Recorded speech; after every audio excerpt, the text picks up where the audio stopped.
As many of you know, I've set up a free GAMSAT community page where I can share a lot of my resources, chat to you guys, and organize some events. One event that I'm planning to run weekly is a Q&A, and what I want to share with you today is a recording of a Q&A that I recently ran. We discussed a lot of things, including study schedules, how to reflect on things, exam strategy, and quite a few other things, and I feel like it was a really useful session, so I think it'll be a good video. Please remember to like, comment, and subscribe. And if you wanted to join events like this in the future, I'll leave a link to my free community in the description below. So the question here was about kind of what are some high yield things to do and like how would you kind of break up a study week? So what I made was a little timetable, which I think is, which I'm going to kind of explain and then give a little bit of a explanation about how you can do this stuff. So this is obviously the days can change, but I think something like this is really, really useful. Now, I've said that each session should be about 1 hour. So, you know, you can change this a little bit. If you wanted to, you could have half an hour or whatever. I think what I really wanted to get across is it's not about doing a large amount of content. It's about just being really consistent and doing a little bit a lot. That's a saying that I really believe in. It's just about being consistent and continually doing the things that you think are going to help improve your GAMSAT performance. So I'll make this available if you want to have a bit more of a read through, but I've given a description of what all these sessions are down here. And what I really think is that, so start with solving questions. Now, what I mean by solving questions is spending as long as you want, really, really delving into the process to actually get the answer. So I don't care if you only do one STEM in an hour or, you know, even one question in an hour. I think it's all about the quality. And I really don't think you should be leaving a question until you have actually solved it. So by solve it, I mean, I want the whole process. You could just write it down step by step, you know, and someone else could solve it by reading those instructions. So that's what I mean by solving questions. And yeah, it should really just be a slow process, take as long as you want to do that. And I've kind of written that down here. And something else I noted was that I have no problem with you guys doing these open book as well. You know, like if you feel like you're a little bit behind on your knowledge or whatever, why not just do it with your computer in front of you? Because I still think the questions are quite difficult, even if you have all of the information. And really, I think GAMSAT problems, you have all the information in front of you. The hard part is about using that information and choosing which parts are relevant anyway. So so that's kind of what I mean by solving questions, is just that slow process to just go through and actually figure out what's required. So I guess, so in terms, so I had a question about where would S2 fit into this? So this is really just for section 3. So, you know, if you wanted to, you could condense this. Like I was thinking about it, like you see, I've just basically repeated, you know, part of it here as well. You could just delete a couple of days and have something for section 1, something for section 2. As I said, these are about an hour each, but you could easily have them as half an hour each as well if you wanted to. So as I said, it's just about that consistency and just doing these all the time. So however you want to break it up, this is just a sample, right? You don't have to, it's not prescriptive, like you need to do this, you need to do an hour a day. The question was mainly just about how do I fit it into a busy schedule? And most people spend more time on section 3, so I just kind of framed it around that. But I guess what I'm trying to show is that an hour a day isn't a whole heap in the scheme of things. A lot of people spend far more than that studying the GAMSAT and not getting good results. And I think it's really about the sessions that you do, they have to be really productive. So that's these blue ones, these solve question blocks, really deliberate, really slow, figuring out how to actually solve the question. The next day after that, I really want you to kind of reflect on how your approach differed or what you found really difficult, why you didn't get to the answer straight away. Essentially, what did you learn through that process of solving the question? What did you learn about the question? What did you find you didn't do? That kind of thing. And just capture as much information as you can. And I have provided, I know on the community page, I've got a reflection template. I'll show you in a second kind of how I've filled in a few cells of the template based on a practice question that I had a look at today, just to show you, I guess, how I would do it and how much detail I would get in there. So I'll show you that in a second. From that reflection process, we can then develop. So what I mean by that is, what did you not have? So when you were attempting that question, once you figured out the solution, what did you need? Was it some knowledge, which I think is usually rare? Was it that you need to kind of develop your approach to questions, like, my 3 words rule or something like that?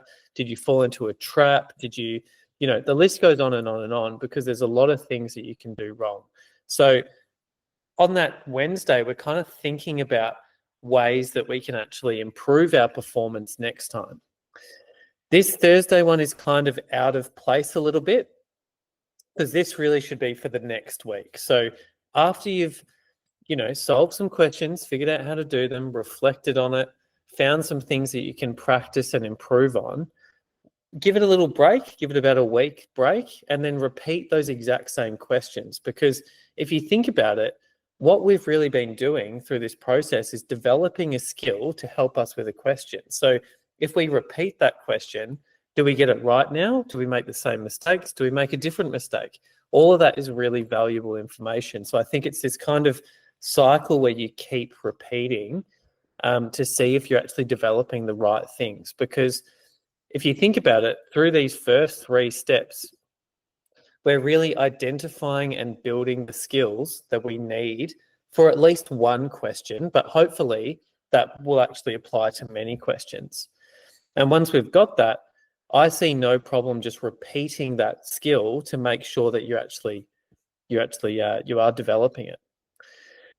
And then another thing that I think is really, really important, and this kind of goes back to what the question was asking about, high yield things that you can do, is this skill review. So I kind of documented it down here, but through this process, you're going to develop a lot of different skills that are really quick and easy to practice, but they need to be second nature. So you see me make a lot of videos on unit conversion, logarithms, index laws, rotating molecules and stereochemistry, probably a bunch of other examples that I can't think of right now, but there's all these little skills. And really what you need to do is practice those skills so that when the time comes that you do need to apply them, they're second nature, but importantly, you're not making mistakes, because as I'm sure you guys have noticed, the questions are very, very complex. And the easier you can make these things, the more second nature you can make these things, the better you're going to be, the less cognitively overloaded you're going to be. That means you're going to make less mistakes, and you're going to pick up details that you wouldn't have otherwise, because you're not having to think about how you actually solve it mathematically. So I hope that makes sense about kind of just how a week would look. I think that, as Thuma said, you got to fit section 1 and section 2 in here as well. But I hope that I've demonstrated, these could be half an hour a day, 45 minutes a day, 1 hour one day, half an hour another day. These are all just little things. And this is kind of how I approach the exam. I spent about an hour before work every day studying, and maybe 30 minutes here and there as well, just doing these kinds of processes. And I think through that, and through, continually developing skills that I knew I needed for the exam, that's where you get the improvement. So, I hope that makes sense as kind of a rough template, but they're really important things that you can just squeeze into your week. Now, I said that I went through some questions before. I'll have a look at that question because you said question for later, which is good. So, so this is the question tracker. So I've made this available on the community site. So most of you probably have this. But this is kind of what, and feel free, this is just in the sample questions booklet, but it's basically kind of a graph interpretation question. And I guess this is the kind of detail that this is why this stuff takes a while. It's not just ticking a box. You don't want to just be like, oh yeah, I've reflected on my mistakes and I've worked out exactly what this question's about and I know what skills are required to solve this. Really spend heaps and heaps of time, because I promise you it's the only way that you can actually get an appreciation of all of the skills that are required, and especially within like these frameworks of problem solving, what skills are going to be required in those questions. So you can see that I've gone really in depth of I've tried to group them all by some kind of framework, which is what I encourage everyone to do. And then look at the skills that are required. And hopefully, when you find another question that is looking at graph analysis as well, you'll actually see that a lot of these skills do repeat themselves and you get the same kind of things. And then if you get the same kind of things, you start thinking, oh, these questions are actually very similar. And then when you get a graph in the GAMSAT, you're instantly looking for those kinds of things that you've already solidified in your brain as like an important kind of skill that you're going to need to execute. So you'll see that, I've pretended like I was looking at this question because I've done this question before, but this is the kind of detail that I would get in there. So, a lot of things about why the question was difficult, things I need to study. This is a really good one here that, everyone should look at. Oh, I struggled with unit conversion. I think James has a great video on that. Just plugging my YouTube channel, got to do what I got to do. But that's the kind of thing that, you can still find knowledge gaps in amongst this. It doesn't mean that you're going entirely through the questions. It's just using the questions to actually identify those things that you need and then practice them. So if this was me, I would be like, I got this question on unit conversion wrong. So if I go to my skills practice or something next week, I want to go practice some unit conversion. Maybe after I've practiced that a little bit, I'll come back and try this question again and see if I get it right. And a lot of people have a lot of hesitancy about that because they say, oh, what if I remember the answer? I just think if you do remember the answer and then you just circle it, you're just cheating yourself. And you can tell if you would have got it right or not just by kind of going through the calculation, So you're not cheating anyone but yourself if you just remember the answer and circle that one. Is anyone doing this in this detail and have they found it useful?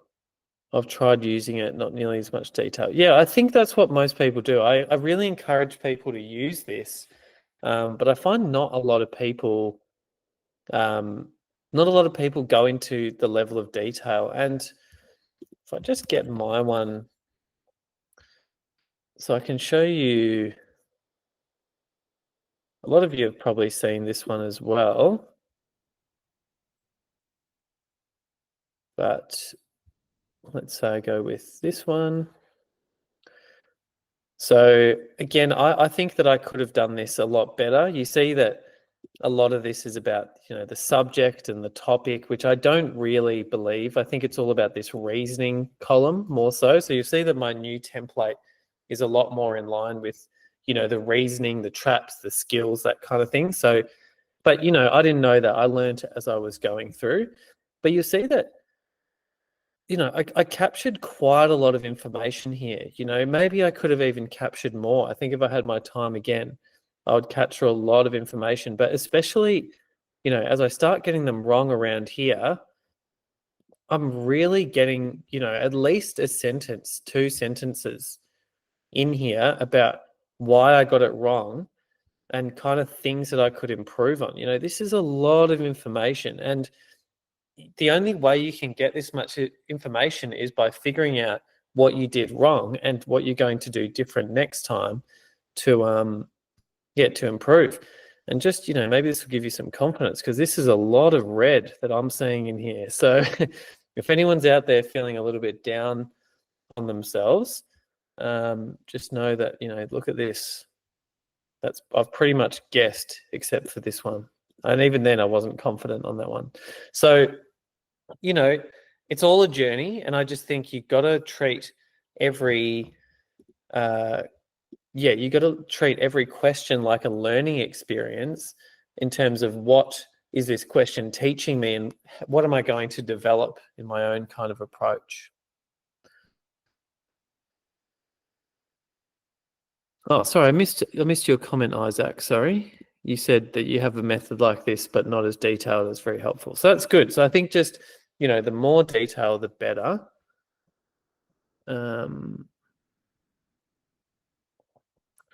I see that you put in, so another one from Isaac saying, I see that you put in the questions that you got correct as well.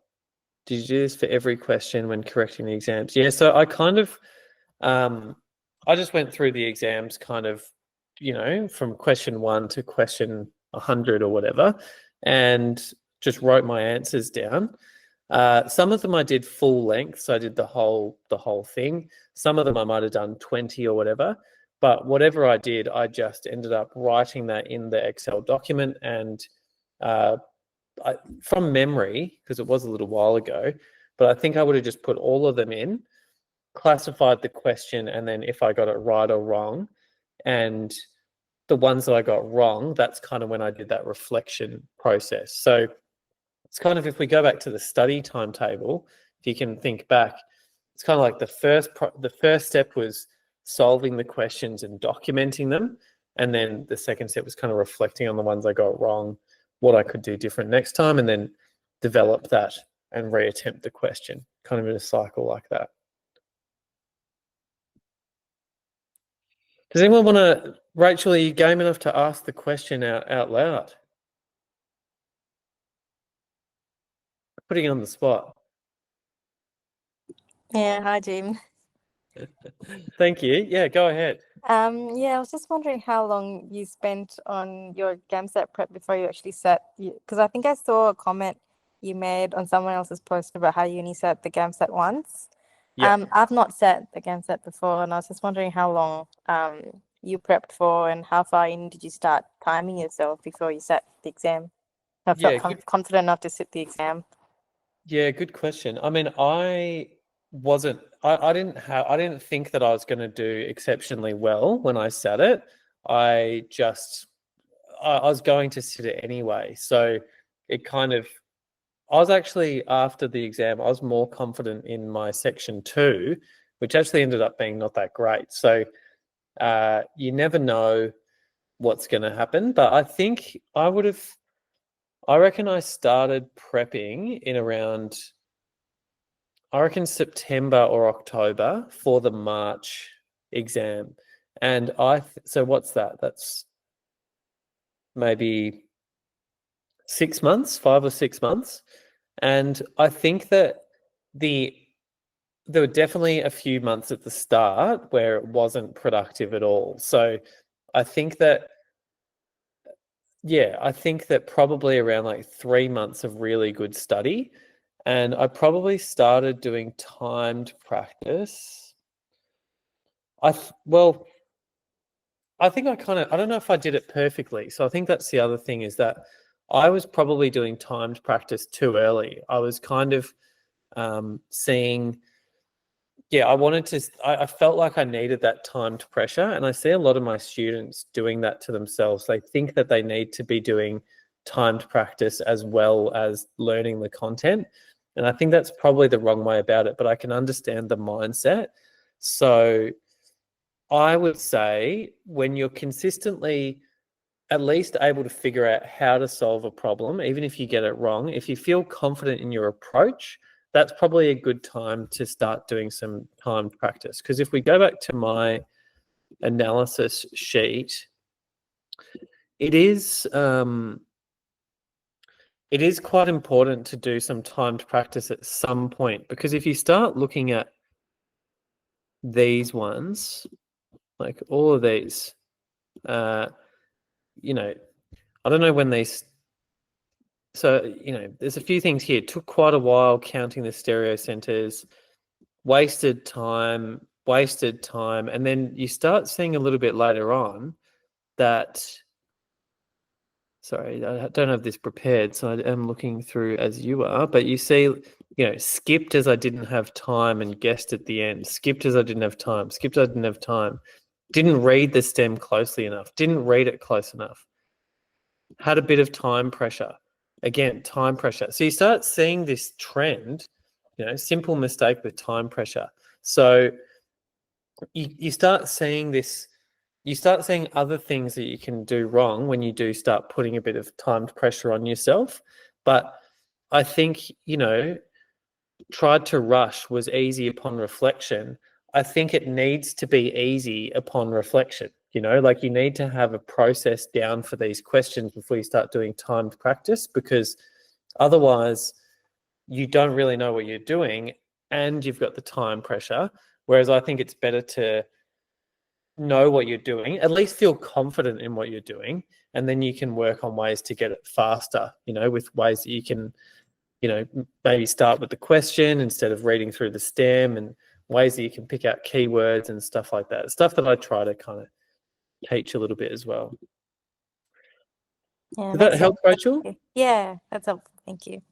No follow-ups? Sounds like I answered that one. Thumis, you had one. And am I saying your name right? I hope I am. Yeah, you're fine.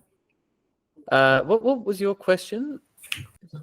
It's about whether you, like, when you're doing the actual exam. Like, obviously, I haven't sat this, so I don't know what would work best for me. But whether you went consecutively through the questions or whether you jumped around, found which one's easier. Like, maybe you went for the ones with the shorter question stem, or like an area you felt more comfortable in. Not too sure, but like, yeah.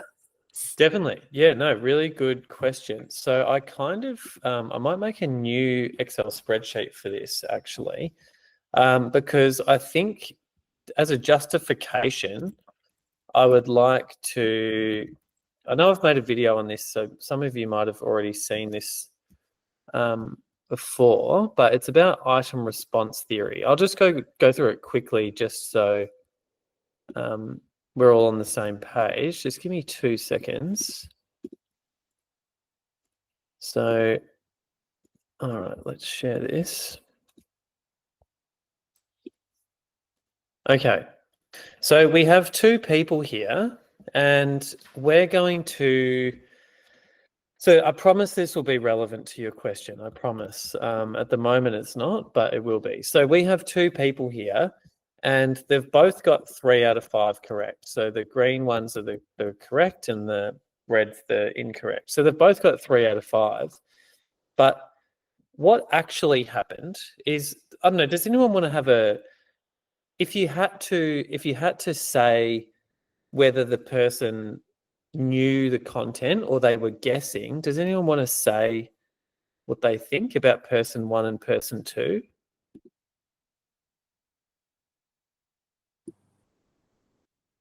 Yes. Ola, yeah, what do you think? It depends. I think it depends on the level of difficulty of the question themselves. If person 1 got 2 difficult ones right and 1 easy one wrong, it might be suspicious that maybe the person guessed the Yeah, so answer they had. let's say it went something like this. Let's say it went something like that. What do you think?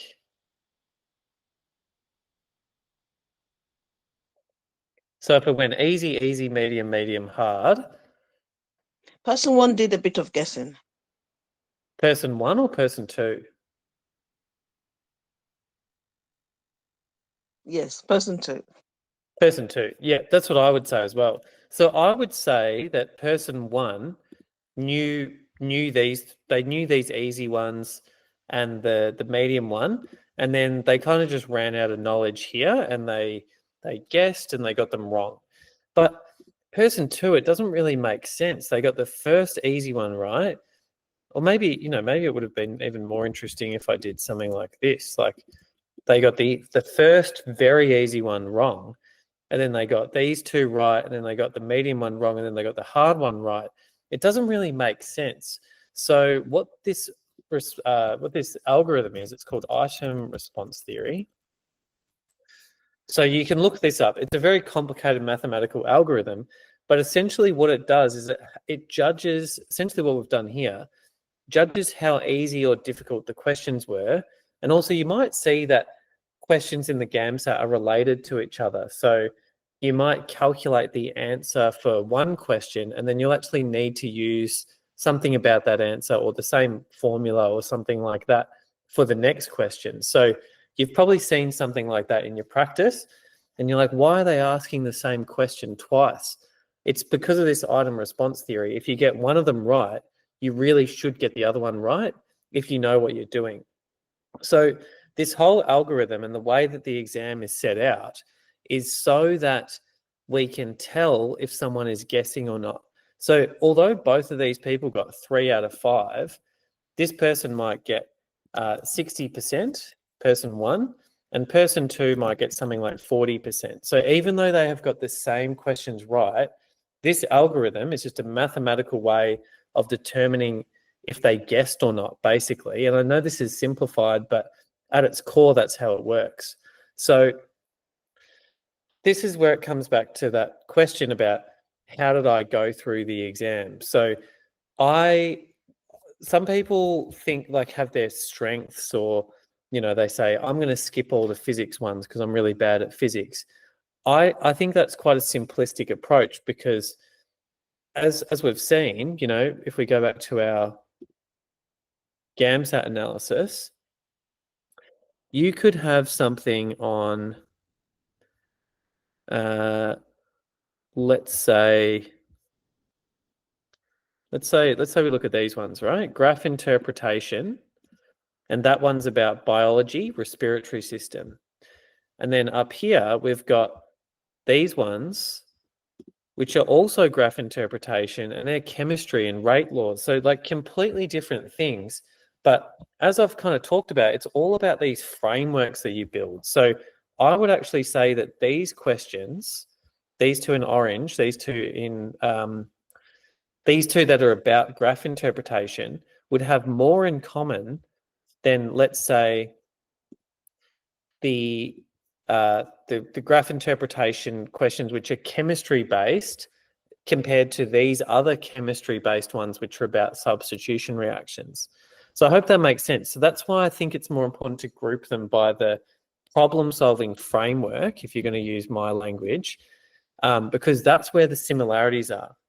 So when people say things like, I'm going to do all the bio questions or something like that, they might be doing questions that look like biology, but they could be biology questions and they actually end up being very heavy in maths. And actually, the reason they're not good at physics is because they're not good at maths. So they shouldn't really be doing bio questions if they're maths based. Okay, so so how I used that in my kind of approach to the exam was, if I know how to solve the problem, or if it looks like a problem that I know how to solve, I'll do it. And that meant I was more looking at the kind of problem that I was doing rather than the subject that I was doing. And yeah, so that could be anything really. It could be physics, could be bio, could be chem. It's more about what problem is there. And also the other reason why I thought this was important is, if you don't know how to solve it immediately, there's actually not that much point continuing on to the other questions. So I kind of had a look at it, and if within 20 or 30 seconds I didn't know how to solve the problem, I would just skip that STEM entirely. I'll just skip it, move on completely, and come back to it at the end. Because if I don't know that first question, look at this person. Even if they got this one right, this fourth one right, 4 out of 5, they might still only get 50% of the STEM right. Now, we don't really know exactly how item response theory works, but this is a very real possibility that you could actually get lower than someone who got all the early ones right just because you got the first one wrong. So it's very, very important that you know that you get the first one right. And that's why I make a lot of emphasis about not making mistakes, because if you make a mistake in the middle of the STEM, it's not getting one question wrong, it's potentially one question wrong and then reducing your whole score for that STEM as well. So to summarize all that, because of item response theory, which is kind of a way to determine if you're guessing, my strategy going into the exam was to look at the question, and if I knew how to solve it within 20 or 30 seconds, I would do it. If not, I would move on. And I found that really helpful because I probably had about, in my actual exam, I probably had about 4 stems that I had no idea how to solve them. And which, it's actually a fair amount of questions. It's probably about 15, 15, 20 questions, something like that. And then I went through all the other ones. So once I'd finished, I had about heaps of time left, to be honest, and went through all of the questions that I'd answered that I was confident in. I actually remember finding a few really simple mistakes that when I read over the question again, I was like, that isn't right. And I just think those are really like key moments, I think, that I actually chose to go back and read over the ones that I'd attempted because I had time to do that. I was prioritizing the stems that I was confident in so that I didn't have any mistakes in the middle, which would jeopardize my score. So I did that, and after I'd looked over everything, that's when I was just like, I'll dedicate all my time to these stems. And I think I figured out 2 of them, maybe 3 of them. There's one that I definitely didn't know. And I think if you think about it in reverse, what if I ended up spending, even though I had heaps of time and I dedicated heaps of time on them, that's how long they took to solve. If I did it the other way around, it would have been a completely different result because I wouldn't have been thinking about the question that I was trying to solve. I would have been thinking about everything else, which would have meant I probably wouldn't have solved it as quickly as I did. And it also would have meant that when I was on the next questions, I would have been rushing through, making more and more mistakes. As you just saw in my GAMSAT analysis, when I was under time pressure, I made mistakes, as does everyone. So I think by removing the time pressure element, by prioritizing questions, it's a really good thing. But you can't just do it as blanket as like, I'll skip all the physics ones or something like that, because it's not quite that simple. So that was quite a long answer again, but I hope that was helpful. Yeah, that makes a lot of sense, actually. Thank you. Yeah, and just I think you'll come up with ways that you can prioritize what you think you'll get right as well. Like maybe you'll be like, I really like logarithms or whatever. So as soon as you see a logarithm, you're like, I'll dedicate more time to that. And just last little thought on that one, I was just thinking you just really want to, if you only get to like, it's like 75 questions or something. So that's probably, 20 stems or something. If you only get to, I think it'd be better to get to 10 stems and do them well than to do 37 questions well.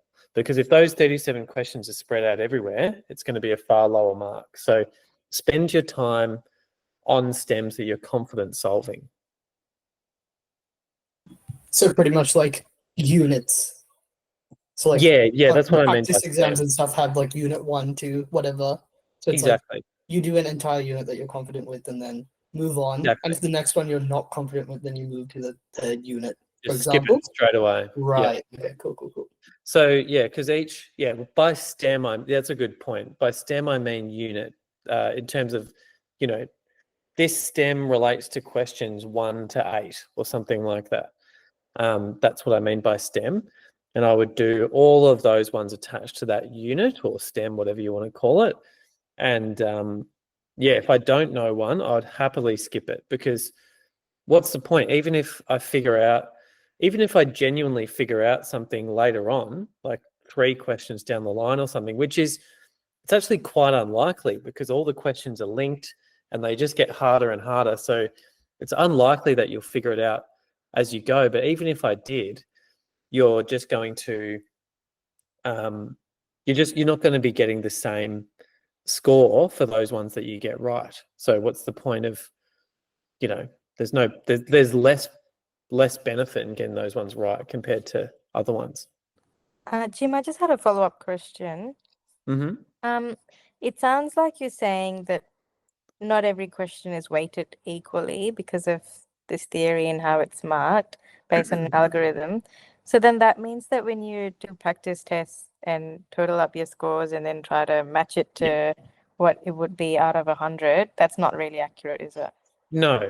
It's very, that's what it's kind of, if someone's like, I got 70, yeah, exactly. Yeah. Short answer, yes, because you don't know. It depends where the questions are. I mean, when I say the questions aren't weighted equally, it's more on, I think they are weighted equally, but it's more about how many you get right within a STEM that changes the weighting for you.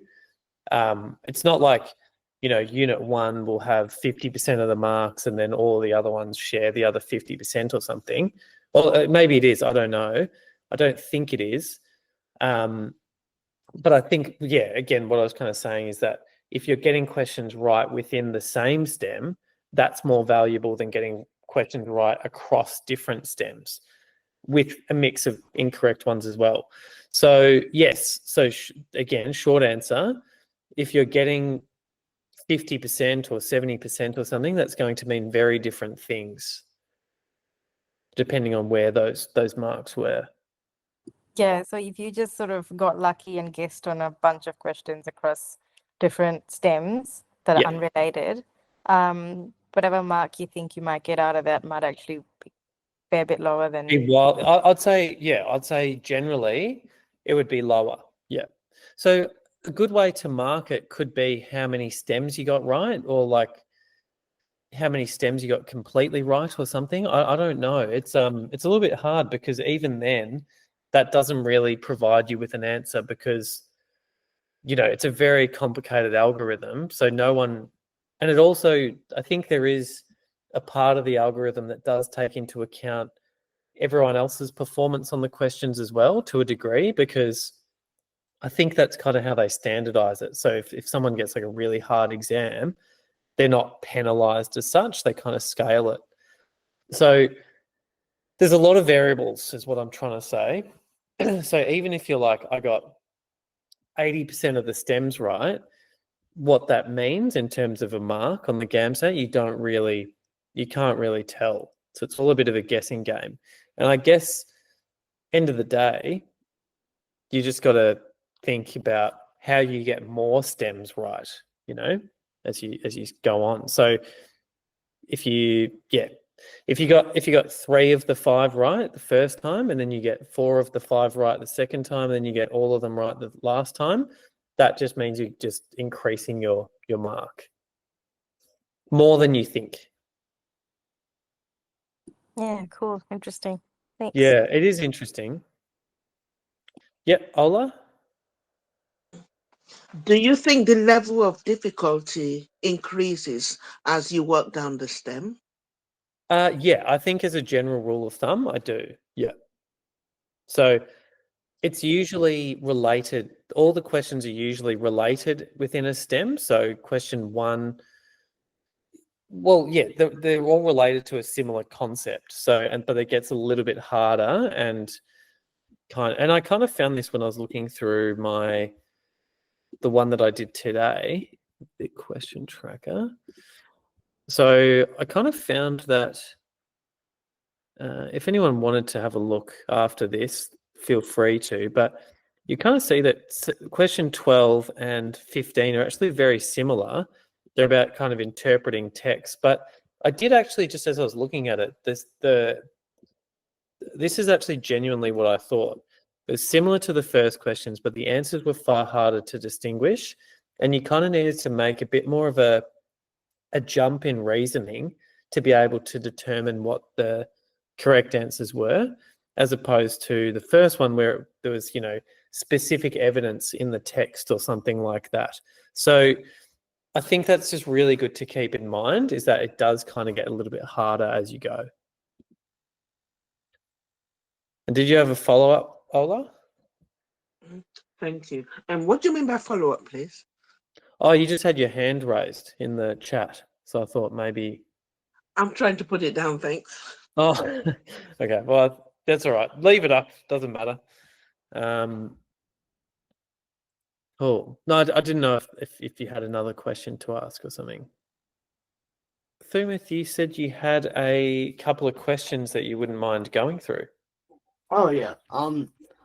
Really, it's just like it is just one unit pretty much that Okay.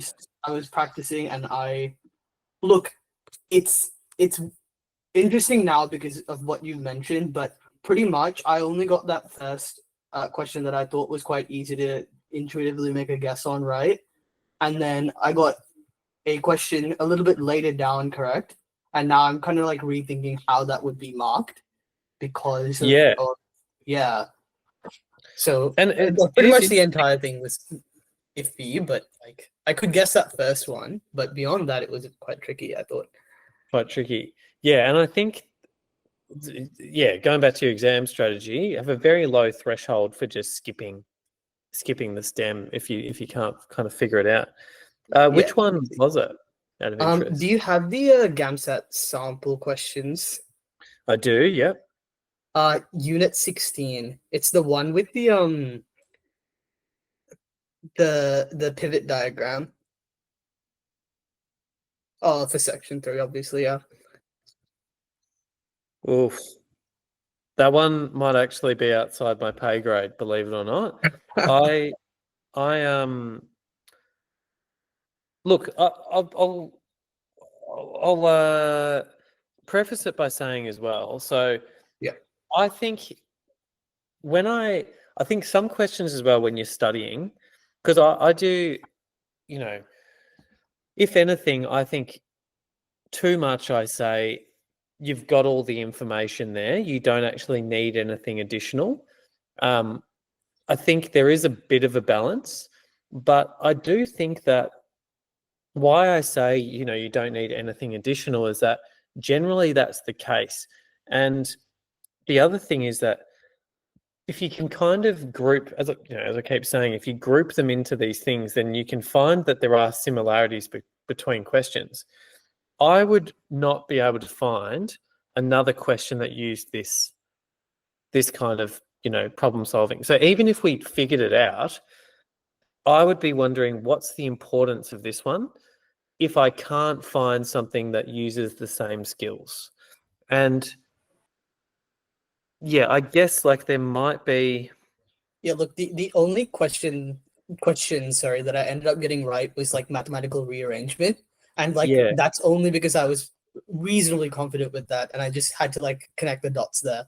But beyond that, it was just very, it's a very tough question. Very tough question. I don't actually know the answer. So I think there is a gold standard GAMSAT video that I watched on this one. I remember that being somewhat making sense at the time, but I think that's if you really need an answer. If I was you, if I was studying that one, I'd be like, look, it's not really, there's something that I don't really understand here, but I can't see it anywhere else. I think for the most part, physics doesn't really have many of these concepts that you need to understand. It is like mathematical rearrangement and determining relationships between things and stuff like that. Yeah, so you would then say that had this come up in like an actual exam, it would be more worth doing another unit and skipping this? Yeah, okay. I'd be like, well, I actually remember I had one in my exam about like a bike, and it was kind of like the forces where at different areas of your cycling, you have a different force from your feet or something. And I just had no idea. And I was like, well, end of the day, I was happy with all these other questions. I remember things like a big table. I remember a lot of graph interpretation questions. And for the most part, I got them right. And I think if I didn't get the score to get in to med on that GAMSAT, I would have been very, very happy with how I did on the other questions. And maybe then I would look at like the physics questions or something like that and think of some different kind of physics frameworks that there might be other than mathematical reasoning, basically. But I think you got to prioritize it. There's a big thing called the 80-20 rule. I don't know if anyone's heard of that. Oh yeah. But I'm a big believer in it. I think you can get 80% of the reward with 20% of the effort, and it applies to a lot of things in life. So that's how I think you have to approach the GAMSAT. You have to focus on that 80% first, and this probably falls into the 20% reward, which is 80% of the effort. So I'd deprioritize something like this one. Yeah. Okay. Fair. Just I had one other question, not a content-based question, Mhm. but it's more so there are some questions that like I've gone through and I've seen where it's like I know this is supposed to be a test of problem solving and reasoning, but there's Mhm. just some things where it just content wise it makes sense to me, and like without even really like after reading the question, obviously the STEM, without really thinking about it, like there's a very clear and obvious answer. At that point, do you just go for it or do you like reconsider? Well, look, I think that's an interesting question. I think there's probably two ways to solve every question. I think if you asked someone knowledgeable enough in the area of science that the question is about, like if you look at this one with all the talks and stuff like that, there's probably someone who can just look at that and instantly know the answer, right? That's one way to learn it. But I think that it becomes a bit too big of a challenge because you've got to know quite a bit of content about a lot of different things, and it just becomes way too much information to learn, and that's why you do your problem solving, which I think is a way more efficient method. So I think it is possible to read a question and know the answer. I would just be very careful that you don't have an incomplete understanding about something and that actually leads you to an incorrect answer. Because a lot of the time, I do think that one of the big things that's examined in this exam is kind of cognitive bias and locking into something that isn't really supported, but you have this belief somewhere in your head. And I think they know that a lot of people know a little bit about science, but that's actually kind of the most dangerous in terms of in bias and decision making, because you know a little bit, you think you know more than you know. So it could very well be the case that you do actually just know the answer and it's immediate. I think that's a very real possibility. But what I would be thinking of is, where is the evidence supporting this? And is there anything like, am I jumping to a conclusion? And is there evidence that actually suggests that that's not the right way to go? Does that make sense? Yeah, I mean, yeah, like because I found that whilst I was doing this like chem based question on habit structure and Fisher projections, it Yeah. was just like there were three questions, and the first two are very intuitive to me because I've done a lot of chem, and then you got to the third one and it was way out of my scope. So then I had to like go back and reconsider all the other questions because I was Yeah, because that kind of maybe gives you a little bit of a clue. As I said, because they're related, it gives you a bit of a clue about how to solve the next ones as well. So yeah, look, I don't think that it's impossible that you know an answer instantly. It could happen, but I would make sure if you are doing that, I would definitely still look for like some evidence supporting that, or make sure that there's nothing that says that that's not the case. So as an example, you often get things in genetics or something like that, where I think this is probably a good example. It could be very, very easy for you to end up getting a Punnett square. Maybe I'll just quickly share this one. I think it'll be a bit easier if I share it. Where am I? Okay, oops. Okay, should be able to see that. So let's just say, we're like, oh, this is a genetics question. Great, I know how to do a Punnett square. And then you're like, all I need for a Punnett square is just to get my genotypes, right? And you end up getting this. And you're like, oh, fantastic. That wasn't too hard. ACE is so stupid because, they thought I wouldn't be able to do a Punnett square, blah, blah, blah, blah, blah. And the question asks something like, what is the percentage of AA, big A, little a, something like that, right? And you go, because you're in this mode of thinking of like, this is so easy, this is straightforward, you go, well, there's 2 here and there's 2 that aren't, so it's 50%, right? But then you don't even think to look at the stem, and there's something in the stem that says the little a actually dies or something like that. It's a deadly allele. So this is actually dead. So this 50% actually becomes 66% or 67%, 2 out of 3. So that's just an example, I guess, of how you could very easily fall into a trap if you think you know the content a bit better than you do.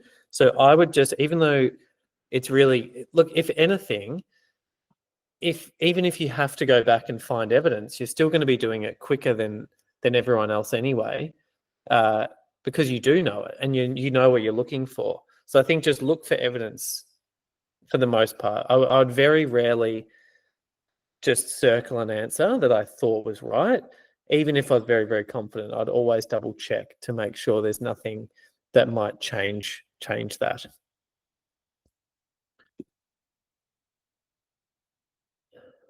Okay. Does that help? Yeah, I actually encountered a Punnett square question, which almost tripped me up yesterday as well. Well, there you go. So, yeah, and I think it's just, you can get into that frame of mind. So I'll finish with this last question from Isaac. So look, I forgive you, Isaac, for not being able to turn on your mic. You could have just, unmuted anyway, and then everyone in the library would know that you're one of these medicine nerds. But okay, in terms of question banks, do you think the ASA materials are best to go through? I've tried a lot of the Des O'Neill questions. I find them hard in comparison. So I think ASA, I do believe ASA is the best material. And I think that there's almost an obsession from people to be doing material that's really hard. And I think that's why some people have even said to me, I'm doing the Des O'Neill stuff because it's harder than the ASA. And I just think it's harder in different respects. And really, you don't want to be doing something difficult because it's something that you're not going to be doing. You want to be doing stuff that you're actually going to do on the exam.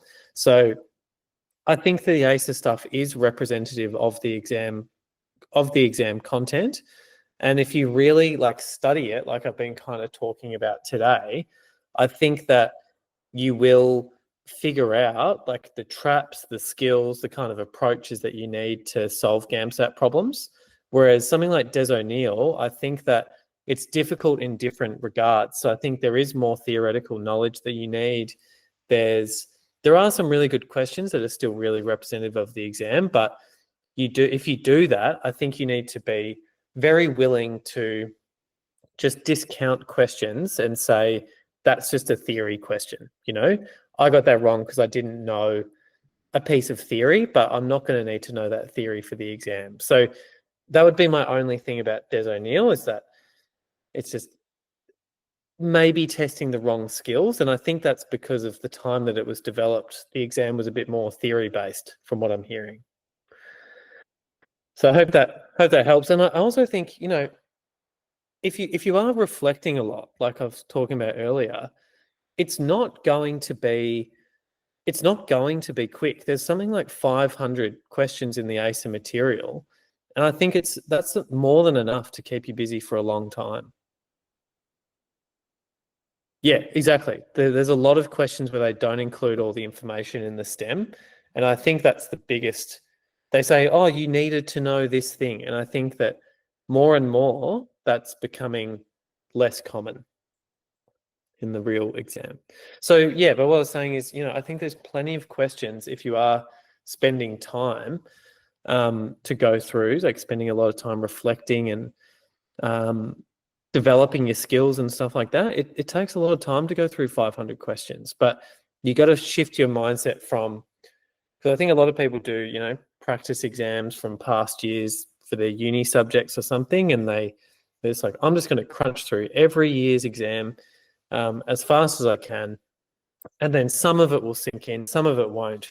And I think that's the worst mindset to be in for the GAMSAT, because you really need a complete understanding of really simple concepts, and you need to be able to apply that well. And having just little bits and pieces, there's no half marks, you know, and it's really just complex and in-depth understanding of simple concepts. That's how I think of the exam. So spend your time figuring out, you know, problem-solving approaches, grouping questions into shared frameworks, stuff like that. And I think that's the best way forward. That's just my opinion, but yeah, it worked for me. So cool. Well, I might end it there. I thought that was really good. Any feedback, please let me know. If you, if there's anything you liked, didn't like. But yeah, you know, feel free to ask any questions for next week in the channel, and I can get to them, including content questions. I'll figure out a way that we can kind of go through those together. But yeah, no, I thought that was quite enjoyable. Great, I'm glad it was helpful. And yeah, enjoy the rest of your night, and hopefully see you guys soon.